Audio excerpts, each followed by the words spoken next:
Hoje eu vim trazer aqui um assunto que são as manchas no vidro. Então, muitas pessoas têm muitas dúvidas em relação a isso. Se é possível eliminar as manchas no vidro, como fazer, mas se acontecer, como é que você corrige? Bom, a primeira que eu vou falar é essa mancha, esse tipo de mancha, que ela pega uma área maior e a impressão que a gente tem é que a cera descolou do vidro, tá? E de fato aqui é um descolamento, porque a cera durante o processo de endurecimento, e isso depois que ela já resfriou, né, no vidro, ela pode apresentar essas manchas, é uma característica, uma propriedade da própria cera natural. Aqui a gente está trabalhando com a cera T02, tá? Então é o blend de coco.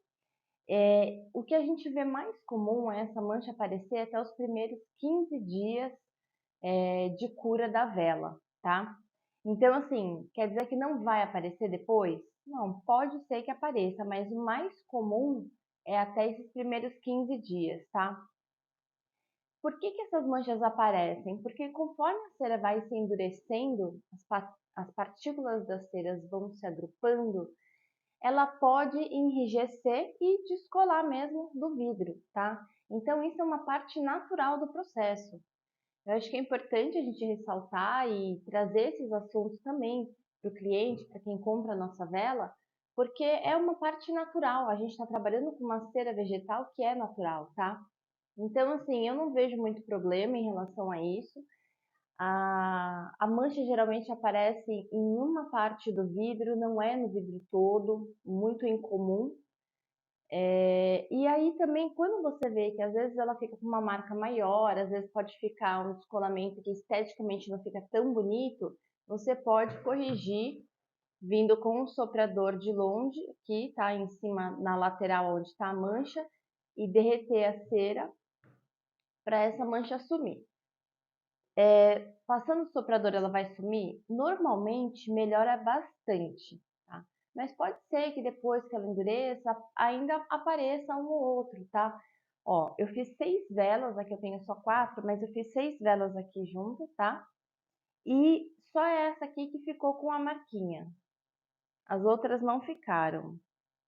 Não temos aqui, tá? Então, assim, pode acontecer, não vai acontecer em todas as velas, mas é importante entender que é natural, é um processo da própria cera, uma característica dela, inclusive, tá bom? Por conta do endurecimento, esse processo de endurecimento que ela passa, e aí ela dá uma descoladinha no vidro, mas isso não quer dizer que ela vai soltar, é uma mancha estética só, não afeta a queima, não afeta desempenho, não afeta em nada a vela, tá bom? A segunda, eu tentei simular, mas não consegui aqui, porque eu trabalho com temperatura mais alta. Mesmo baixando um pouco a temperatura, eu não consegui. Essa foi a que ficou um pouquinho mais, ó. Dá pra ver que tem umas manchas horizontais, brancas. É o choque térmico, tá? Normalmente fica até pior. Mas eu já tô acostumada a fazer desse jeito, então foi difícil tentar simular o oposto. Mas esse aqui ficou bem pouquinho, né, de mancha, mas tomar muito cuidado, essas são as estrias que a gente fala, né, as estrias que são as manchas por choque térmico, tá?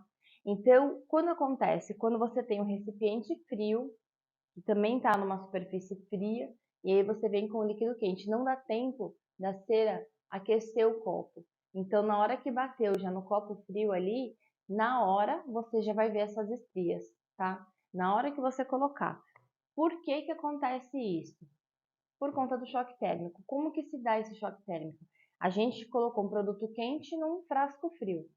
Então, como é que você faz para corrigir? Ah, eu preciso ficar passando o soprador no vidro toda vez que eu for fazer uma vela? Não, tá? A gente aprende a fazer isso, só que isso a gente não consegue replicar quando a gente trabalha com grande quantidade. Quando a gente está fazendo, assim, acima de 10 velas já é complicado. E mesmo quando a gente faz pequena quantidade, eu hoje não vejo mais necessidade, com base aqui na forma que eu optei por trabalhar. Então, a gente consegue eliminar, tá? Inclusive, essas manchas que ficam, né, essas estrias no vidro, isso é falha no processo de confecção, tá? Por quê? Porque pode ser diminuído, pode ser eliminado, na verdade, tá? Pode ser eliminado esse tipo de problema. E como que você faz para eliminar esse problema de ter essas estrias no vidro? Bom, primeiro é se certificar de sempre trabalhar com uma superfície que não seja fria. Por exemplo, a madeira é um ótimo isolante térmico, ela não segura nem o calor, nem o frio, então é uma superfície ótima, uma tábua que você tiver na sua casa, ou às vezes uma prancha de madeira mesmo, né? Algum pedaço de madeira que você conseguir, balcão da casa, mesa que seja de madeira, tá? Eu gosto muito de forrar a superfície, primeiro para não sujar, né? Não danificar o móvel, e também porque naquele momento, quando eu forro a mesa, eu também estou adicionando mais um protetor térmico ali. Seja o jornal, e aqui eu utilizo jornal, mas o jornal que eu utilizo são aqueles jornais sem texto, tá? A gente acha em banca de jornal, em alguns lugares aí, jornal sem texto, e eu uso ele para forrar. O que eu gosto mesmo é o EVA, né? A gente usa EVA, eu uso o EVA aqui para tirar foto.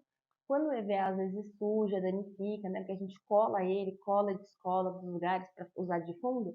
Quando ele danifica, eu pego aquele EVA e uso para forrar a mesa. Eu acho ótimo. Ele retém um pouquinho do calor e isso eu gosto. Por quê?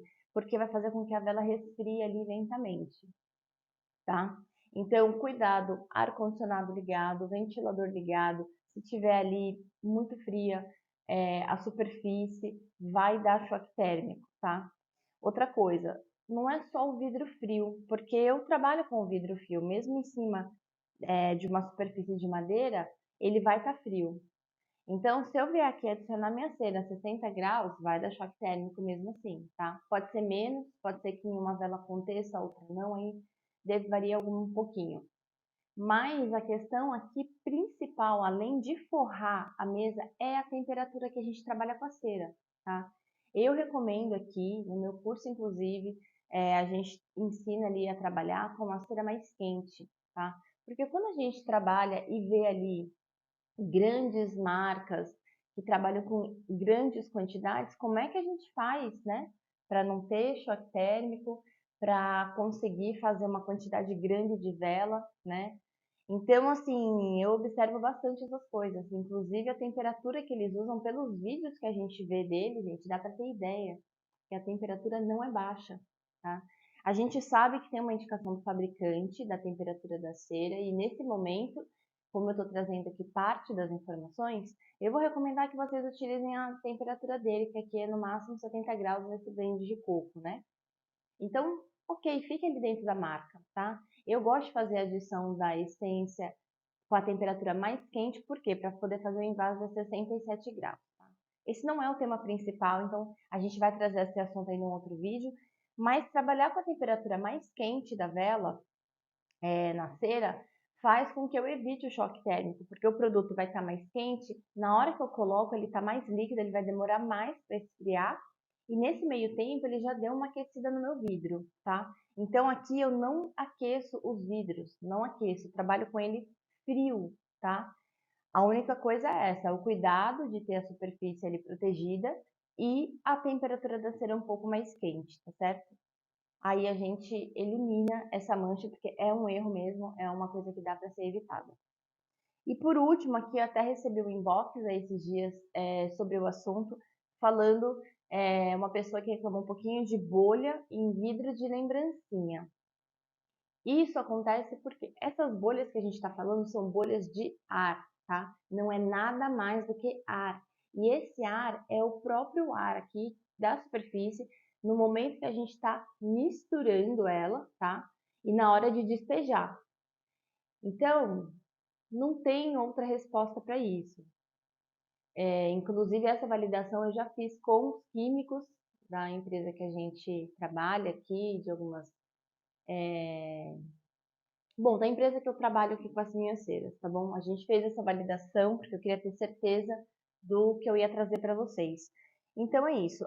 Eu não consegui simular isso aqui, por quê? Porque trabalhando com a temperatura mais quente, então assim, quanto mais quente tiver o líquido, ele vai estar naquele estado bem fino, bem ralo, né? A cera aqui a gente sabe que a 60 graus ela já fica um pouco pastosa, tanto que quando a gente despeja ela já fica branquinha no vidro. Não gosto de trabalhar com a cera nessa temperatura, tá? E não recomendo. Então, quando a gente trabalha com a cera mais quente, ela vai ficar mais líquida, ou seja, fica mais difícil de se misturar ali bolha de ar, porque ela está muito líquida, tá? Isso acontece aí para vários líquidos quando a gente trabalha com uma temperatura mais quente. Então, a bolha de ar na lembrancinha, geralmente, e nos vidros também pode acontecer, tá? Se você despejar de uma altura muito alta, na hora que ele bater, vai causar ali, né, o impacto do líquido no vidro, pode entrar um pouquinho de bolha, e isso você já vê logo depois que você encheu o vidro e ela começou a esfriar, começou a ficar esbranquiçadinho o vidro, né, durante o processo de resfriamento, você já vai ver a bolha de ar. Não precisa esperar secar muito, não. Começou a esbranquiçar, você já vai ver na própria parede do vidro essas bolhas de ar, tá?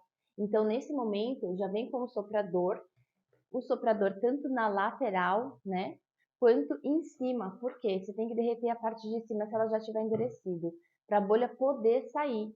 Porque você vai ver quando você começar a passar o soprador na lateral, você vai ver a bolha se movimentando para cima, para querer sair do vidro. E aí você tem que derreter também a superfície, para ela dar vazão, né, dar o espaço ali para ela sair do vidro. Então você consegue corrigir, mas você também consegue evitar. No vidro de lembrancinha acontece mais comum porque a gente trabalha normalmente vidro de lembrancinha, a gente está falando daquele vidro da leiteirinha, a gente tem também o mini Belém, onde acontece o quê? O corpo dele é um pouco mais largo e ele tem um gargalo, que é mais estreito. Então, quando entra o ar ali, né, na hora que a gente está fazendo, ou foi durante o processo de misturar a essência, ou mesmo na hora de despejar, ela tem uma dificuldade maior por conta do estreitamento da boca, só por isso. Então, às vezes fica mais difícil. Você vai ver que, se isso acontecer, você passar o soprador, vai ver que a bolha vai sumir, mas tem que passar na lateral e em cima para ela poder dar vazão para sair, tá?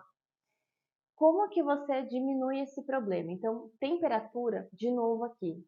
A gente já percebeu pelos testes que quando a gente trabalha com a cera mais quente, inclusive isso também foi validado aqui, tá?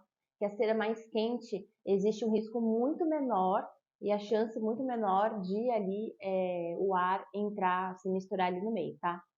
E na hora que a gente vai misturar a essência, eu não posso querer misturar muito rápido, né? E mexer muito. Ou então tem gente que já vi balança a caneca, também não é legal.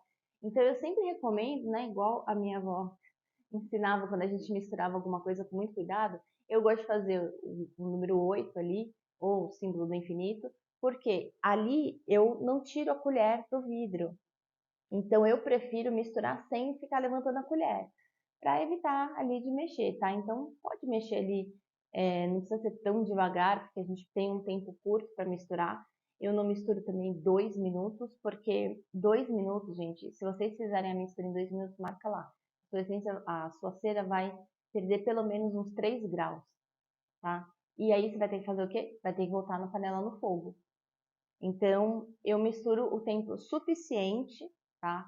Para elas aderirem, sem levantar a bolha de ar, sem ficar tirando a colher para mexer ali. Então, mistura ali, mas né, sem tirar a colher. Por isso que eu gosto muito da colher de silicone, porque ela dá mais mobilidade na hora de misturar. Bom, é isso, tá? Deixa aí nos comentários se você tem alguma dúvida. Se você tiver algum assunto para trazer para o próximo vídeo, pode deixar. Eu quero gravar também aqui um vídeo sobre a temperatura, que o pessoal tem me pedido também. Vou trazer um próximo vídeo falando sobre a temperatura de adição de essência e de envase também. E a gente também tem um canal no Instagram, que é o as.velas, onde eu estou trazendo agora, a partir de agora, comecei a trazer algumas dicas. Então segue a gente lá e se inscreve no canal para você ficar aí sabendo quando a gente subir um vídeo novo e acompanhar aqui o nosso trabalho, tá certo?